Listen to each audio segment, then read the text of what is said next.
Assalamualaikum warahmatullahi wabarakatuh. Salam sejahtera, Om Swastiastu, salam rahayu untuk kita semua. Bapak Direktur Jenderal Kebudayaan, Bapak Dr. Hilman Farid yang saya hormati, Bapak Ibu, para undangan yang saya hormati pula, para senior dan rekan-rekan Ikatan Ahli Arkeologi yang saya hormati dan saya banggakan. Pada kesempatan yang baik ini, perkenankan saya untuk menyampaikan orasi ilmiah yang berjudul Pengetahuan Masa Lampau sebagai pengantar tatanan normal baru.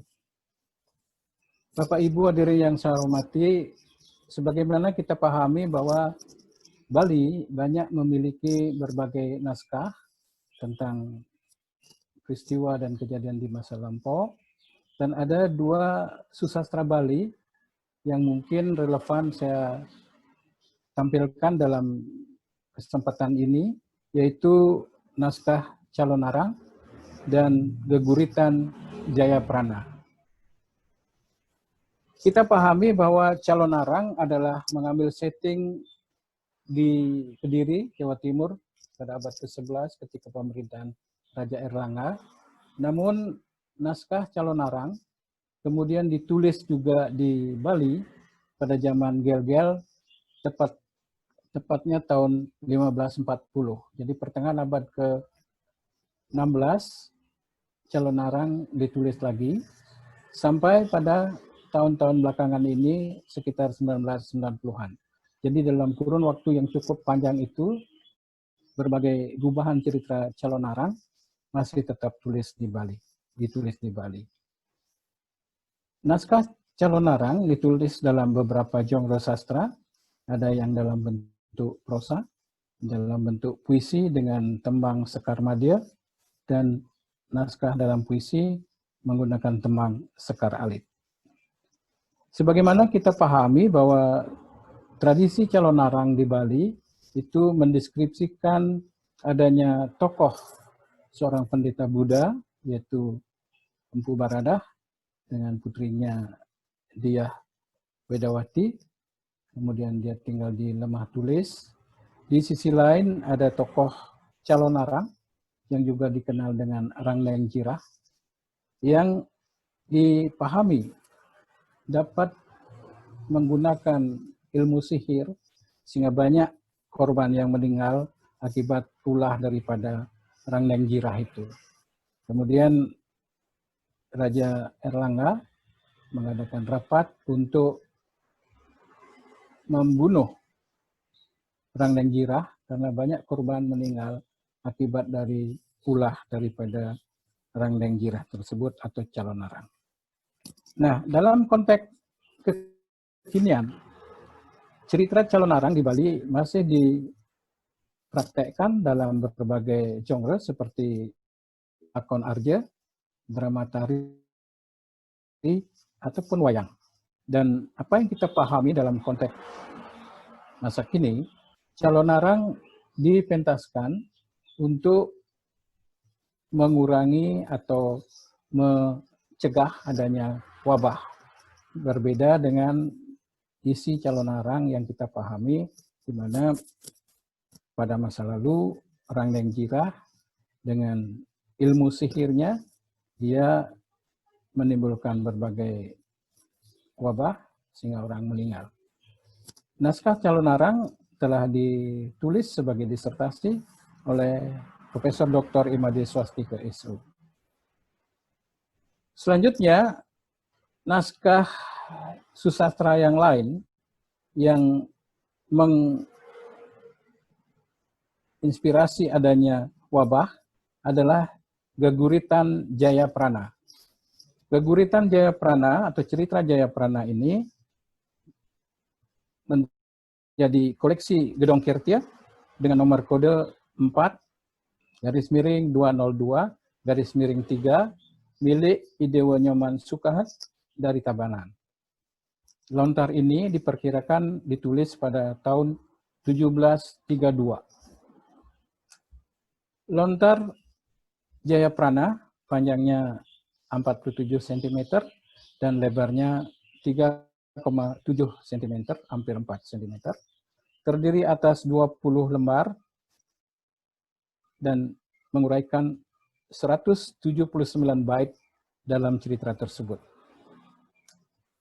Naskah ini sudah dialih-aksarakan oleh Iputu Gria, almarhum, mantan pegawai Gedong Kirteo di Singaraja. Pada tahun 1981, naskah ini sudah diterbitkan oleh Biro Kesra Pemda Buleleng dalam rangka promosi pariwisata. Pada tahun 1989, naskah ini diterbitkan menjadi buku oleh Bapak Iketut Ginarse. Cerita Jayaprana ini juga sangat populer di Bali, di mana mengisahkan sebuah keluarga yang terdiri dari pasangan suami istri dan 3 orang anaknya. Nah, diceritakan bahwa ketika terjadi gerubuk atau berjangkitnya wabah di Buleleng pada saat itu,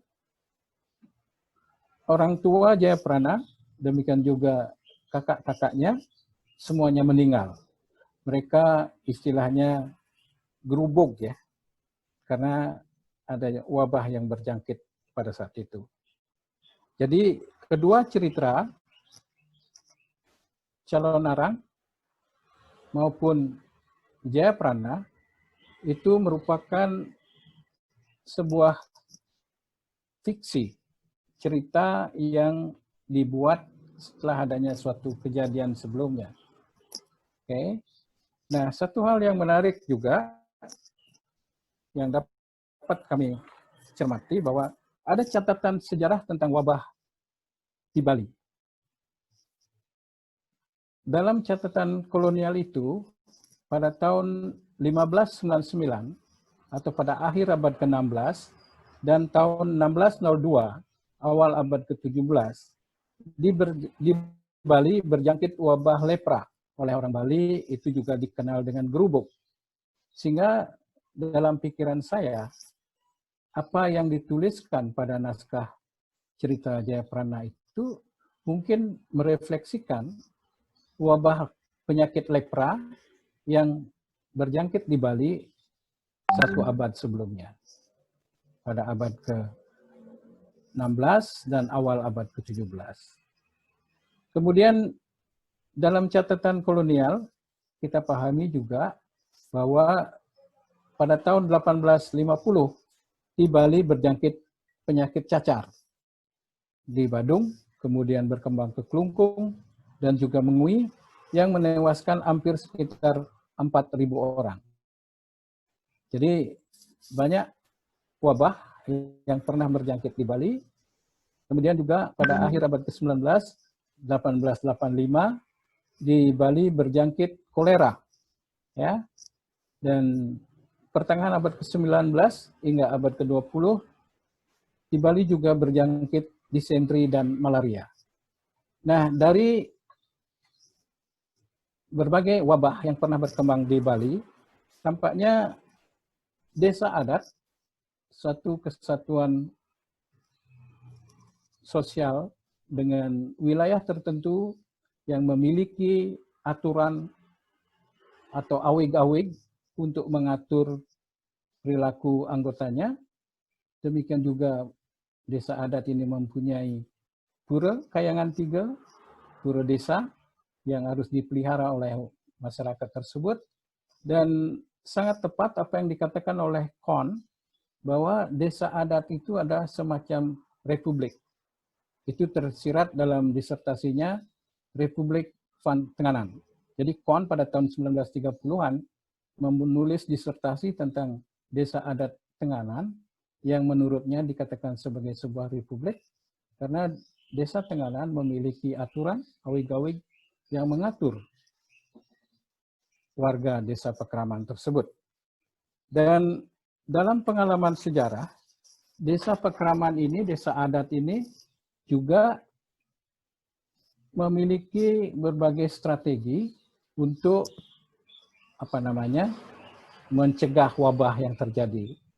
Ketika terjadi lepra, wabah lepra di Bali, anggota masyarakat yang terjangkit dengan penyakit lepra itu, mereka diasingkan, diletakkan jauh dari desa, di tepi-tepi pantai yang jauh, sehingga diharapkan tidak menular kepada warga yang lain.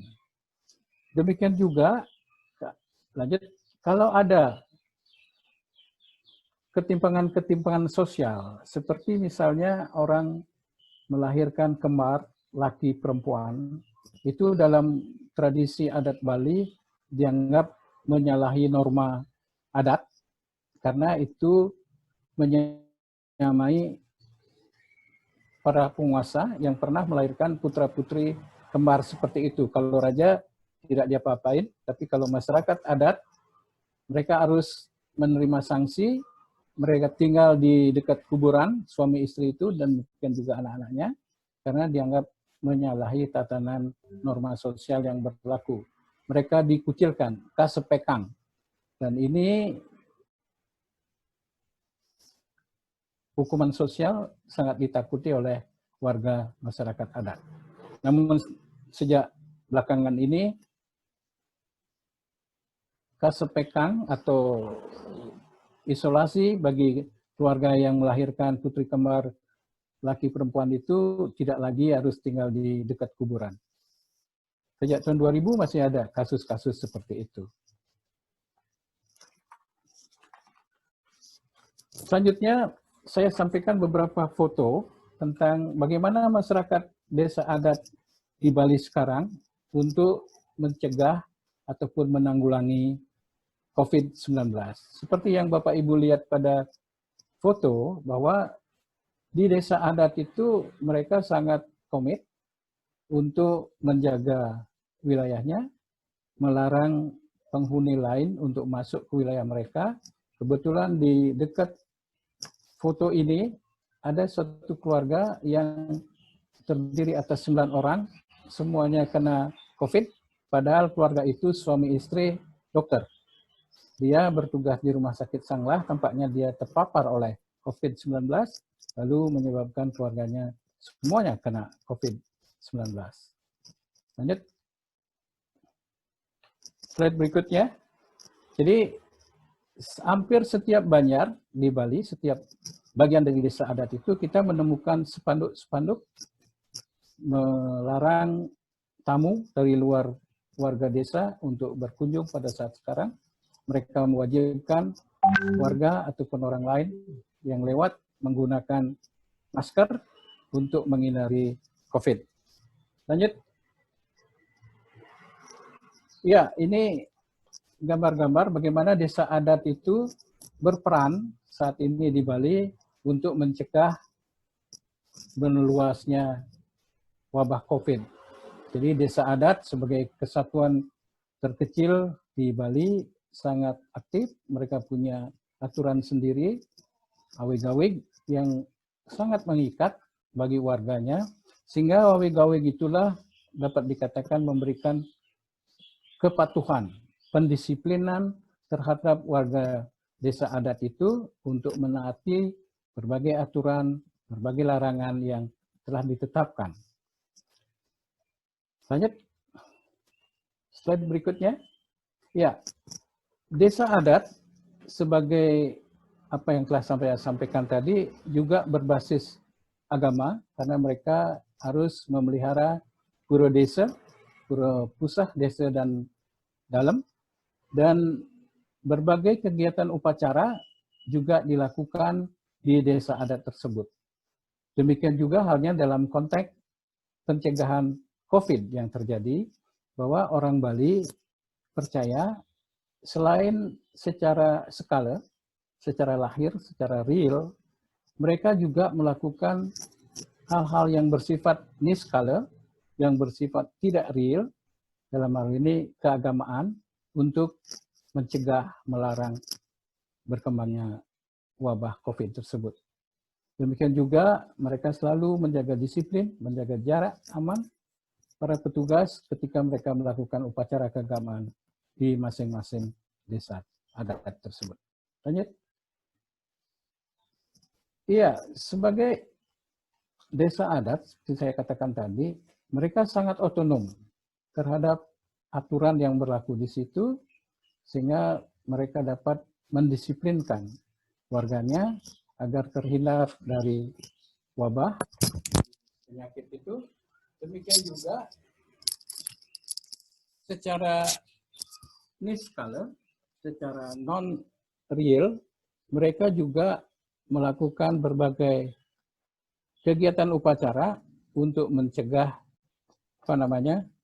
berkembangnya wabah tersebut. Selain untuk kalangan warga, slide berikutnya.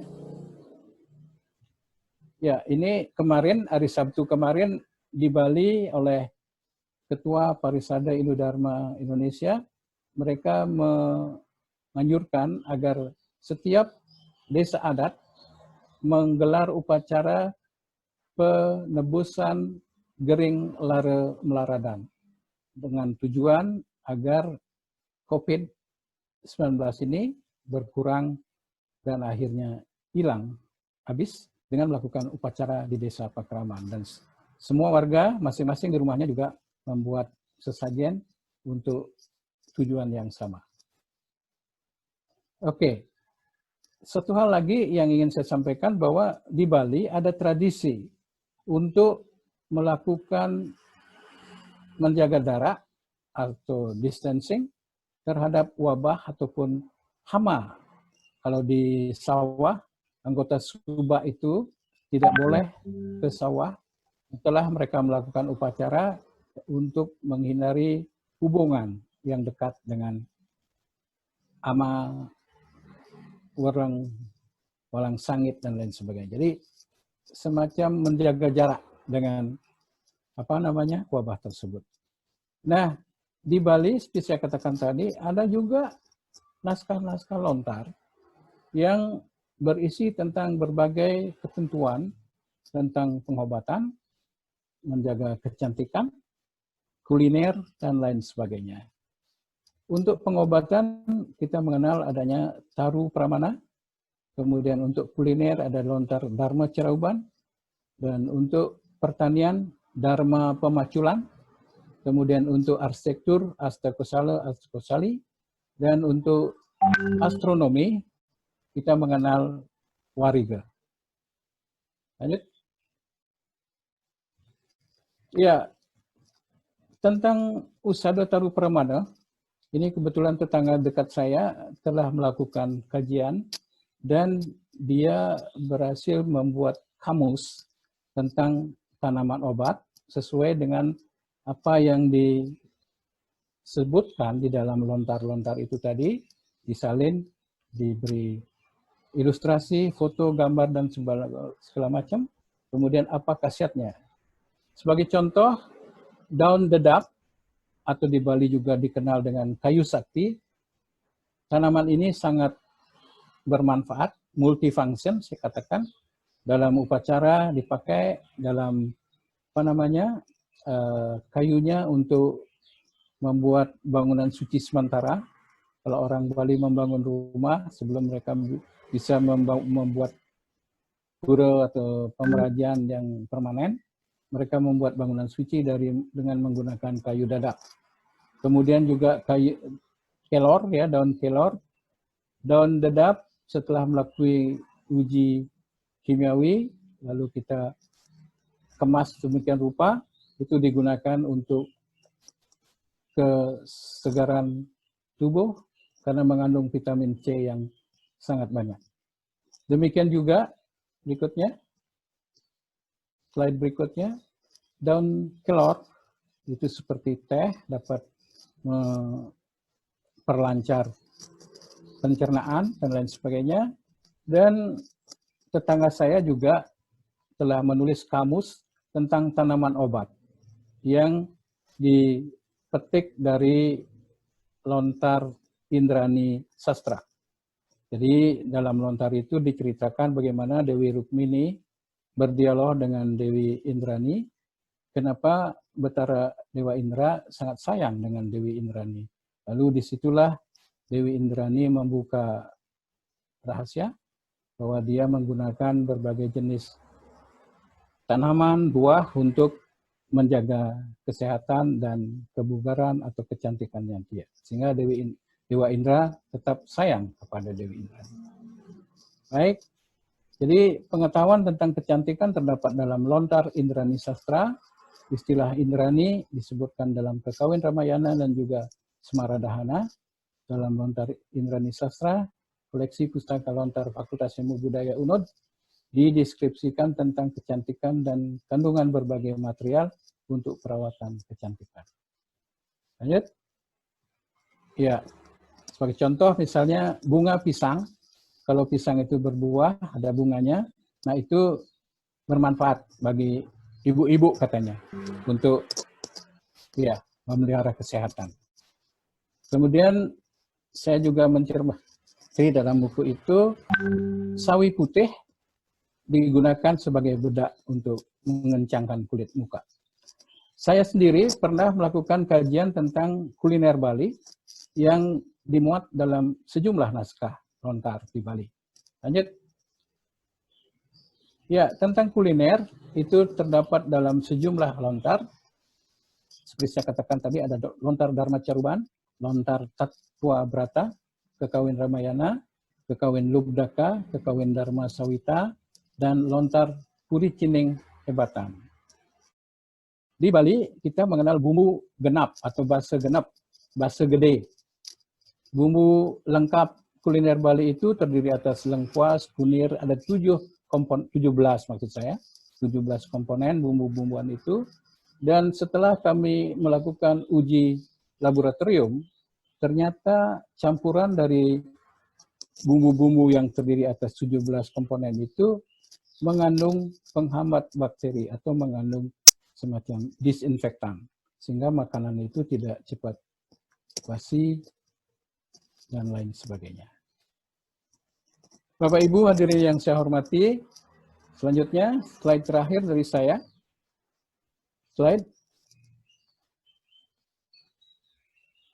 Ya, dari perilaku yang dilakukan oleh warga desa adat di Bali, ada beberapa hal yang dapat kita sarikan. Yang pertama, masyarakat adat di Bali sejak dulu mereka menjauhi atau menjauhkan wabah itu. Seperti tadi, kalau mereka yang terkena penyakit lepra, diisolasi ke tempat yang jauh, agar wabah itu tidak menular.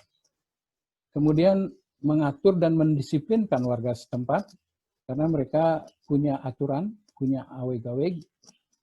Bila mereka melanggar aweg-aweg tersebut, mereka dipanis, dikenai hukuman. Jadi ada disiplin and punishment.